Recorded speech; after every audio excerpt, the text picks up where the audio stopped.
साथीहरू breaking news आएको छ। ऊर्जा मन्त्री कुलमान घिसिङले राजीनामा दिनुभएको छ। केही दिन अगाडि प्रधानमन्त्री सुशीला कार्कीले पार्टीमा लागेका मन्त्रीहरूलाई राजीनामा दिन सुझाव दिए लगत्तै आज कुलमान घिसिङले प्रधानमन्त्री सुशीला कार्कीलाई भेटी आफ्नो राजीनामा बुझाएका हुन्। यस विषयमा तपाईहरूको धारणा के छ? कमेन्ट बक्समा लेख्न भने नबिर्सिनुहोला। एक जिम्मेवार नागरिकका रूपमा उभिएको छु। सम्माननीय प्रधानमन्त्रीज्यूको अनुरोध र जेनजी आन्दोलनको चाहना अनुसार मैले यो जिम्मेवारी स्वीकार गरेको थिएँ।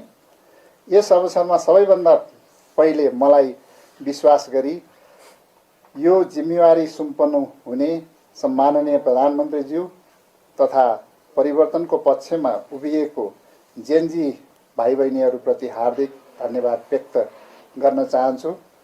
साथै म माथि भरोसा, आशा र अपेक्षा राख्नुहुने सम्पूर्ण नेपाली जनताप्रति गहिरो आभार प्रकट गर्न चाहन्छु। मैले लिएको राजीनामाको निर्णय न त भाग्ने निर्णय हो, न त जिम्मेवारीबाट विमुख हुने प्रयास।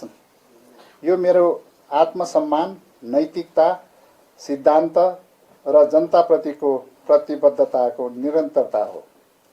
पदमा रहँदा मात्रै होइन, पदबाट बाहिर रहेर पनि देश र जनताको पक्षमा उभिनु नै साँचो कर्तव्य ठानेको छु। म मान्छु पदभन्दा ठुलो मूल्य हुन्छ सिद्धान्त, कुर्सीभन्दा माथि हुन्छ आत्मसम्मान र सरकारभन्दा ठुलो हुन्छ जनता। उज्यालो नेपाल पार्टी र राष्ट्रिय स्वतन्त्र पार्टी बीच भएको सहमतिमा मेरो नाम उल्लेख भएको भए पनि उक्त सहमति